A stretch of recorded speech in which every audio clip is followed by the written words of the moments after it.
name is Tony Myers. I'm principal and senior counsel at a international consulting firm that operates out of Canada, mostly in two cities, in Calgary and in Edmonton, Alberta. I've been consulting for the past 5 years with my own company and involved in fundraising over the last 20 to 25 years.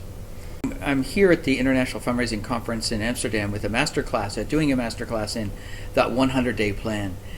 And the reason I made a proposal to do a session in a 100-day plan was because increasingly I'm finding that people are moving more frequently in their jobs as senior development people, as senior fundraisers, as executive directors and CEOs. And on average, about 35% of people move on an annual basis, and sometimes in fundraising even more often than that. So with that kind of movement, I thought it would be very, very helpful for people to start thinking about, what do I do in my first 100 days in a new job, and how do I plan for that? And increasingly, my work involves counseling and coaching with senior executives and individuals who are starting new jobs, and helping them fit in and get settled and to make impact right away. So as I put together this program for the International Fundraising Conference here in Amsterdam, and doing a 100-day plan, I thought of a number of things that people should keep in mind. And maybe I'll mention some of those, and not in any particular order. But mention some of the things that people need to keep in mind as they plan their first 100 days on the job. Perhaps the first thing to keep in mind is that you want to start before you start, and that means that you want to get started in your new job before you get into the office on the first day. You want to do as much as you can in advance to think ahead about what kind of organization it is, what kind of people you're working with, and what kind of role you're going to play in that organization. So the first step is, I think the first thing to keep in mind is try to get started before you get started. Second thing to keep in mind is you want to take control of day one. You never get a second chance to make a first impression.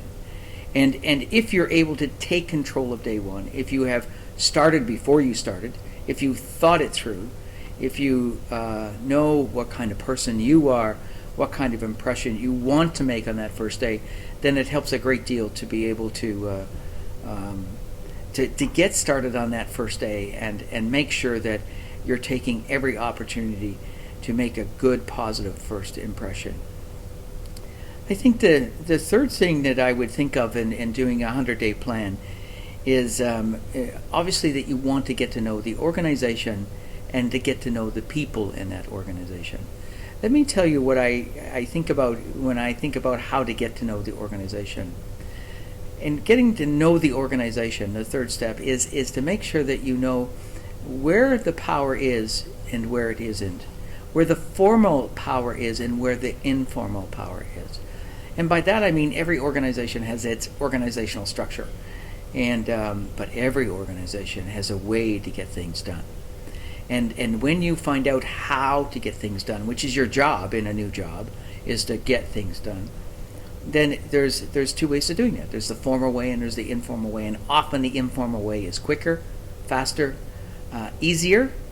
So you need to learn very early on in a new organization what the formal power structure is, what the informal power structure is, and how to get things done. And again, not necessarily in chronological order, but the fourth thing that comes to mind is to get to know the people. And when I started a number of different new positions and trying to get to know the people, one of the things that I did, or always tried to do, was to visit them one-on-one. I need to make sure that I visit those people I'm going to be working with and those people I'm going to be working for, and make sure I visit them one-on-one. I also want to make sure that I'm visiting my staff one-on-one, that I have an opportunity to sit down with them and talk to them about what they see their job as, talk to them about what's working for them, talk to them about what's not working for them. So the fourth thing is to make sure I take the opportunity to meet with people, to do it one-on-one, and to have conversations with them about their job, their work, and how you can help make them successful. If you're able to help make them successful, they will automatically make you successful. But your job is to help them be successful. So they're the first four things. I think if there is a fifth thing then going forward, is it's absolutely critical that you're able to determine what your critical imperative is. That critical imperative is that thing that will bring everybody together, that thing that will drive the entire team to work together towards a common goal. For example, if you have come into an organization as a chief fundraiser for that organization, and your job is to increase funding or double the amount of funding over the next 200 days, then people need to know exactly what needs to be done, exactly what the goal is, and then how they contribute to realizing that goal. Let's say that your organization is raising $3 million a year, and your job is to double that amount of money that it's raising in say 1 or 2 years. Again, if everybody knows what the critical imperative is, then everybody can work towards that. So there needs to be a common goal for the entire team as you move forward in that first 100 days. So everybody is working together on the same project, has the same idea, has the same concept of where you're going, what you're doing, and then gets a sense of how they can contribute to that. I think two other things I would mention. Number 6, I think I would encourage people to consider what the critical issues are, and what those critical issues and the associated priorities that they need to address in the first 100 days.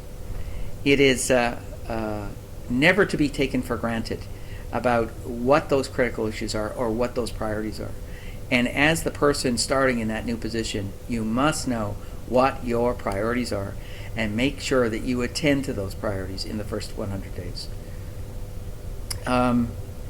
Finally, I perhaps would suggest that finally is that nothing helps you get established quicker than a quick win.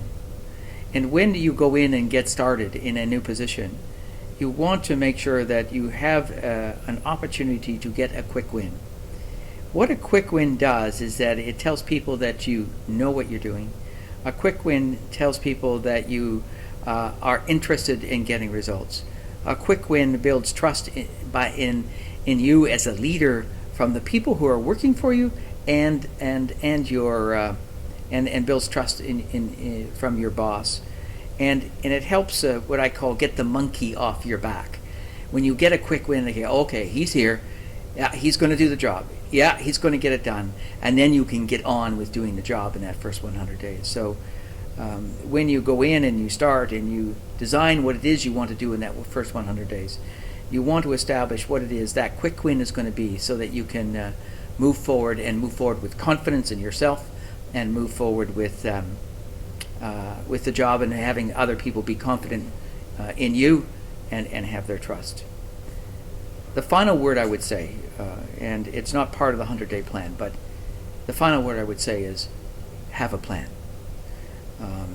If you have a plan, it gives you, as the person taking that job, confidence in yourself. It gives you, as a person in that job, an ability to demonstrate that confidence, because you'll have a better sense of where you're going, what you're doing, and how you're going to do it. And it will give you an opportunity to be more successful, more focused, and get better results than you would if you don't build that plan. So the final thing I would say is build a 100-day plan for yourself when you start a job. Write it down and refer to it often.